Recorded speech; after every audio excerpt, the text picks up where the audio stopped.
What if I told you that the outcome of many battles in World War II was decided not by the roar of artillery, but by quiet whispers transmitted through the most unexpected objects? In a world where every word could cost lives, soldiers and spies turned everyday objects into codes. This is not a story about generals and maps, but about silent heroes whose main weapon was ingenuity. Their methods were born of desperation and genius. They wrote letters that were not letters and sent packages whose contents could change the course of history. This is a story about how the human mind refused to give up, even when the enemy seemed to be listening to every breath. We strike at night. Watch the video to the end to find out how an ordinary spool of thread was turned into a secret container and why knowledge of knot writing was worth its weight in gold. What if I showed you a time machine? Imagine a letter from a soldier on the front lines. It is full of everyday details, descriptions of the weather, complaints about food, greetings to loved ones. But between the lines, written in invisible ink, is hidden information about enemy troop movements that could save thousands of lives. The art of steganography, or secret writing, reached its peak during World War II. The simplest and most common method was sympathetic ink. Its uniqueness lay in the fact that text written with it became visible only under certain conditions: when heated, treated with a chemical reagent, or exposed to ultraviolet light. The ingredients for such ink were remarkably simple and accessible. Lemon juice, milk, onion juice, or even saliva could be used. After drying, these organic substances left no visible traces on the paper. To read such a message, it was necessary to carefully heat the sheet of paper over a candle or lamp. The heat caused the organic substances to darken, and the hidden text appeared as if by magic. This method had been known for a long time, but in wartime it experienced a renaissance. Scouts and agents used more complex chemical compounds that required a specific reagent to develop. This increased the level of security. Even if the letter was intercepted, it was impossible to read it without knowing the right chemical. Secret messages were written in the margins of books, between the lines of ordinary letters, or on the back of postage stamps. It was important not to arouse the suspicion of censors, who carefully checked all correspondence. Therefore, the visible text had to be as natural and unremarkable as possible. German counterintelligence actively sought ways to detect such letters. They used iodine vapors, which reacted to changes in the structure of the paper, and other methods. This turned into a real arms race between spies and censors, with each side constantly improving their methods. Sometimes, to confuse the enemy, agents sent letters with false invisible messages. While counterintelligence spent time developing and analyzing them, the real report was sent through another, more reliable channel. It was a sophisticated game of wits where the price of a mistake was incredibly high. This quiet battle on paper was no less important than the battles on the front lines. A single word received and read at the right time could prevent a catastrophe or ensure the success of an entire military operation. We are very interested in hearing your opinion. What do you think about how such simple methods could influence the course of a global conflict? Write about it in the comments. Are you ready for the shocking truth? With the development of espionage technology, simple invisible ink was no longer a reliable tool. In the late 1930s, German scientists made a breakthrough that changed the rules of the game. They invented microphotography, or microdots, which allowed a page of text to be reduced to the size of a dot typed on a typewriter. This method was the pinnacle of spy technology at the time. Entire documents, drawings, or lists of agents could be photographed and reduced to a tiny dot less than a millimeter in diameter. This dot was then glued to a visible but inconspicuous place in a regular letter or postcard. It could be disguised as a dot above the letter I, a punctuation mark, or simply a random speck on the paper. It was virtually impossible to detect without a special microscope. For enemy counterintelligence, this became a real nightmare. The process of creating a microdot was complex and required special equipment. First, the document was photographed onto special film. Then, using a complex system of lenses, the negative was projected and reduced to microscopic size. The recipient of such a message had to know exactly where to look for the microdot. Using a needle, they carefully removed it from the document and placed it under a microscope to read the hidden information. This required precision and patience. Microdot technology was actively used by German intelligence to transmit large amounts of information through regular mail. For a long time, the Allies could not understand how the enemy managed to send entire dossiers. Only after the capture of several German agents and their equipment was the secret revealed. After that, the U.S. Federal Bureau of Investigation and the British MI5 launched a large-scale operation to intercept and analyze correspondence from neutral countries. Thousands of sensors pored over every letter under microscopes, searching for tiny dots. It was painstaking and exhausting work. Microdots became a symbol of the technological race in the world of espionage. They showed that the battlefield had shifted from the visible to the invisible level. Now the main weapons were not only bullets and shells, but also microscopes and cameras. This technology continued to develop after the war, becoming one of the standard tools in the arsenal of special services during the Cold War. The history of microdots is a story about how the biggest secrets can be hidden in the smallest things. But what if you didn't need to write anything to send a message?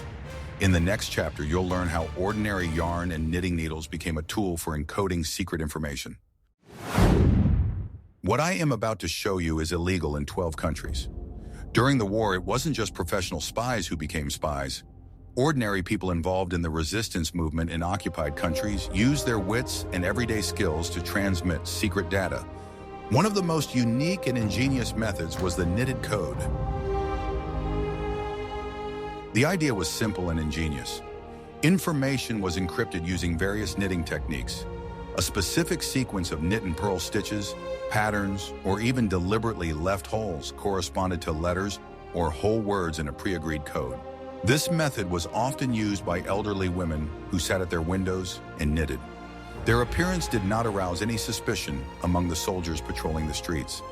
They could calmly observe the movements of enemy columns, noting the number of vehicles and soldiers, and immediately record this information in their knitting. For example, one knit stitch could mean one tank, and one purl stitch could mean one truck. A specific pattern could indicate the direction of movement. The finished product, a scarf, sweater, or socks, was then passed on to a courier under the guise of a regular parcel for relatives. To the uninitiated, it was just a piece of clothing with some flaws. But to a member of the resistance who knew the key to the code, it was a detailed report. By unraveling a few rows, he could read the entire message. This method was virtually impossible to decipher without knowledge of the code. There were no documents or records that the enemy could discover. All the information was stored in the form of patterns on a seemingly innocuous piece of knitted fabric. There are stories of Belgian women who used this method to pass on information about rail transport. They lived near the tracks and knitted all day long, recording every passing train. Their knitted reports helped the British Air Force to launch accurate strikes against enemy convoys.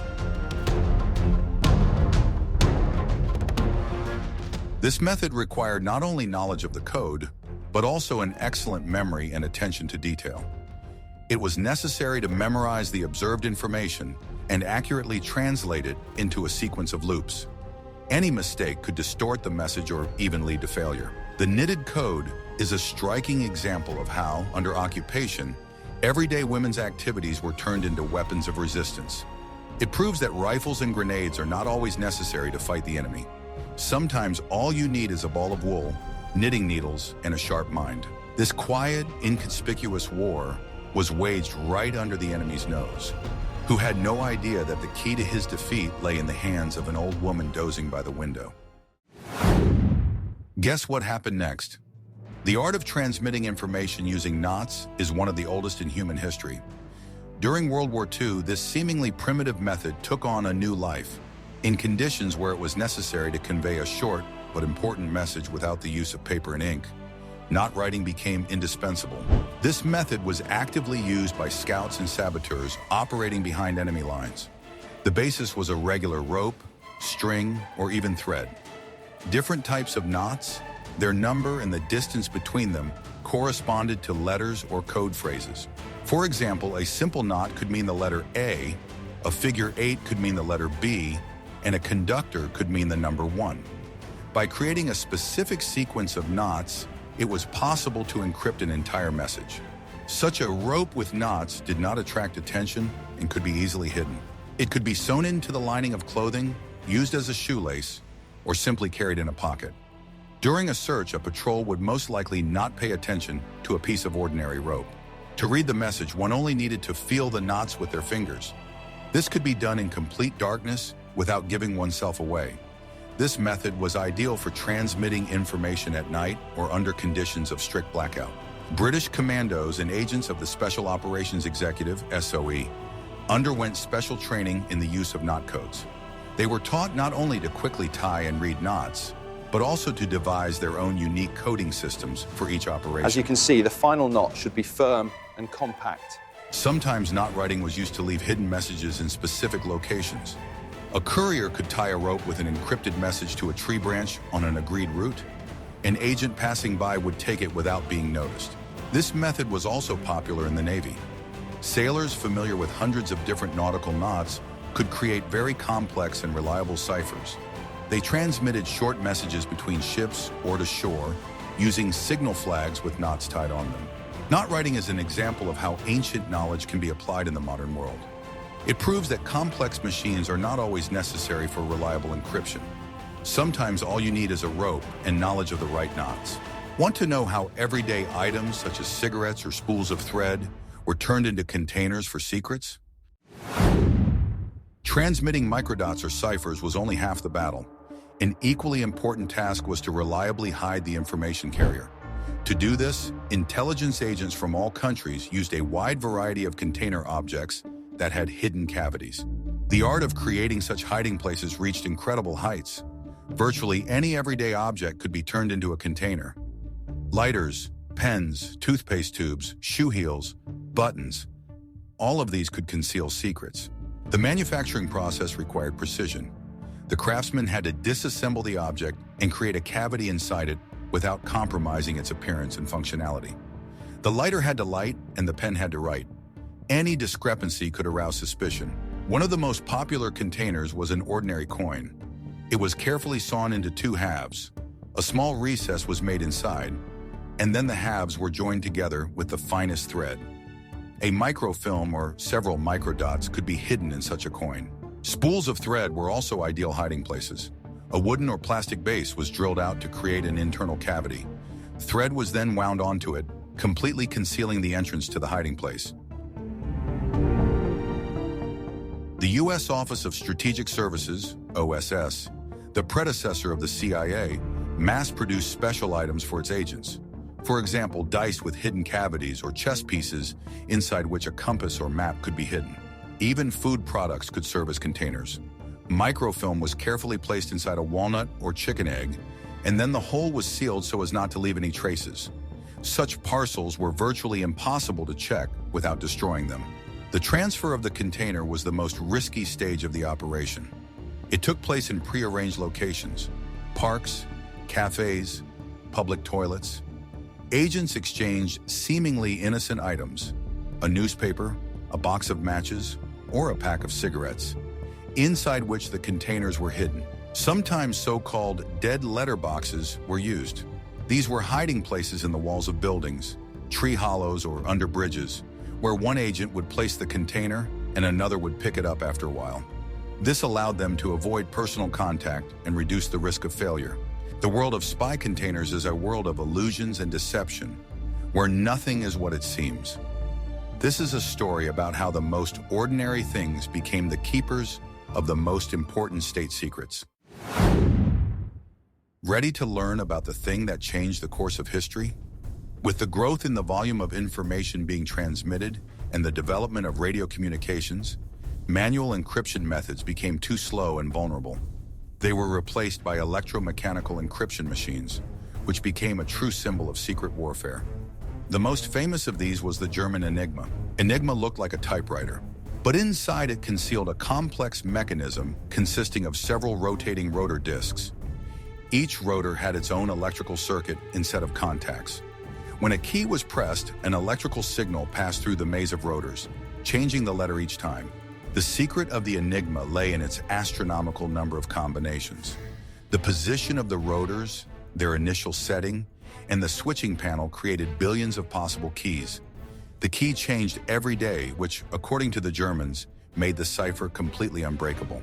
All branches of Nazi Germany's armed forces, the Army, Navy, and Air Force, used Enigma to transmit their most secret orders. They were confident in its complete reliability. This confidence ultimately played a cruel joke on them. The Allies understood that cracking Enigma could be the key to winning the war. A team of the best minds of the time, mathematicians, linguists, and engineers, was assembled at the secret Bletchley Park Center in England. They were led by the brilliant mathematician Alan Turing. What modern technologies do you think could be as vulnerable as Enigma? Radio communication became the nervous system of the armies of World War II. It allowed troops to coordinate their actions over vast distances. But this advantage had a downside. Any radio transmission could be intercepted, and even more dangerously, direction find. Radio direction finding is the process of determining the location of a radio transmitter. This was done using special antennas that determined the direction from which the strongest signal was coming. With data from 2 or 3 direction finding stations, it was possible to determine the coordinates of an enemy radio on a map with high accuracy. This turned the airwaves into a deadly hunting ground. Radio operators, especially in partisan units or on submarines, lived in constant fear. Every time they went on in the air was a risk. Transmissions had to be as short as possible so as not to give the enemy enough time to locate them. Special methods were developed to combat this. For example, transmitters with rapidly changing frequencies were used. This forced enemy direction finders to constantly retune their receivers, which made the task more difficult. The Allies used radio direction finding to hunt German submarines in the Atlantic. Every time a submarine contacted its base, it risked revealing its location. Special ships and aircraft equipped with direction finders immediately rushed to the indicated area.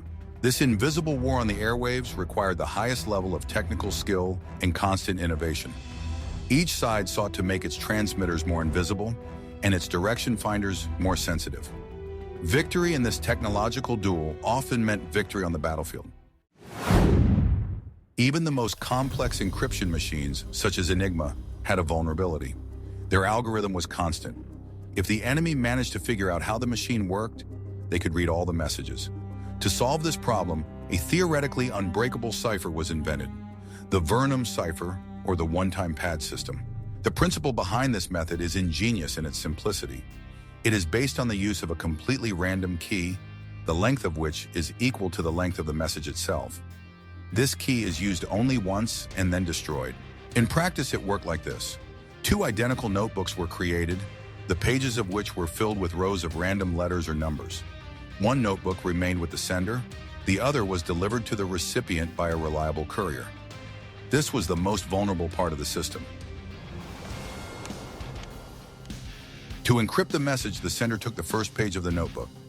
Each letter of their message was combined, according to a specific mathematical rule, with the corresponding letter of the key from the page. The result was a ciphergram, a meaningless set of characters. Upon receiving the ciphertext, the recipient took the same page from their notebook. They performed the reverse operation, subtracting the key letters from the ciphertext letters, and obtained the original, meaningful text. After use, the page in both notebooks was destroyed. The history of one-time pad notebooks is a story about the search for the perfect cipher.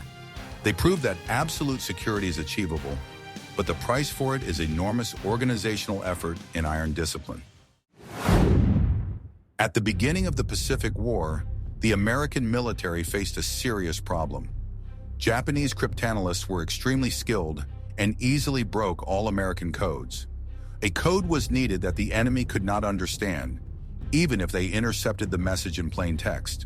The solution was found in the form of Native Americans from the Navajo tribe.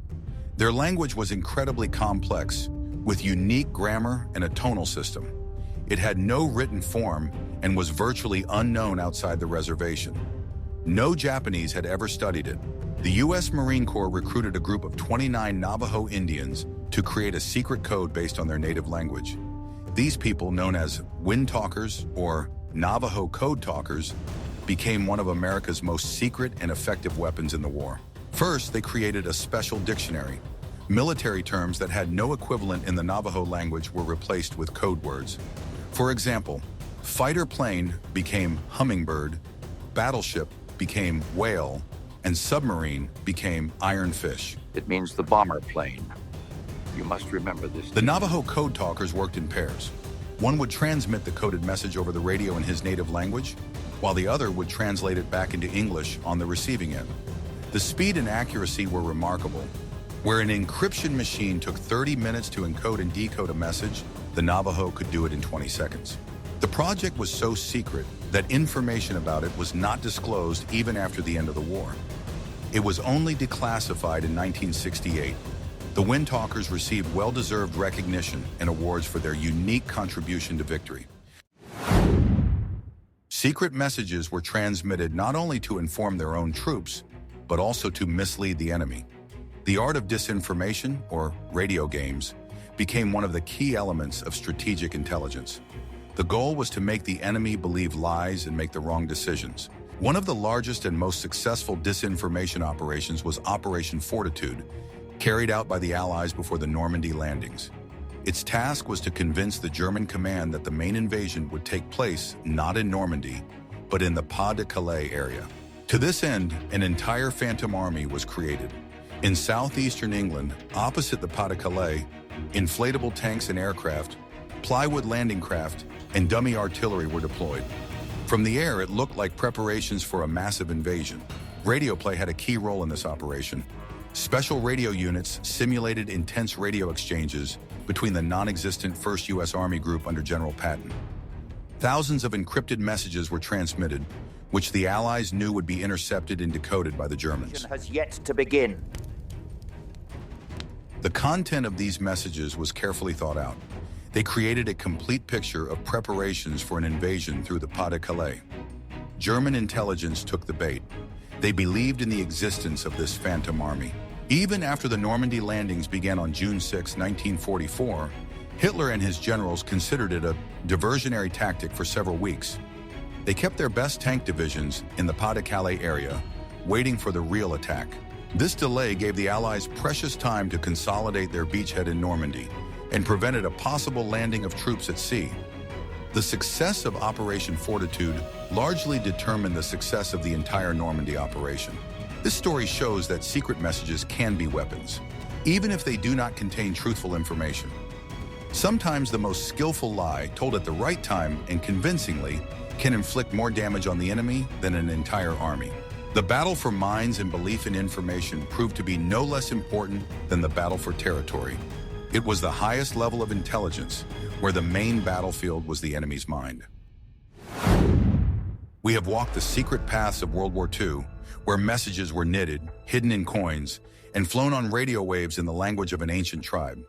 These stories show that war is not only the roar of guns, but also a quiet battle of minds, where ingenuity and intelligence become the main weapons. From invisible ink to unbreakable codes, each method was a response to the challenges of the time. It was born out of necessity, honed in secret laboratories, and tested in battle. Behind each of these methods are the fates of people, nameless heroes whose quiet work changed the course of history. Which of these espionage methods do you think could be adapted to the modern digital world? Share your thoughts in the comments. Suggest topics for future videos you would like to see, and don't forget to subscribe to our channel so you don't miss out on new investigations into the mysteries of the past.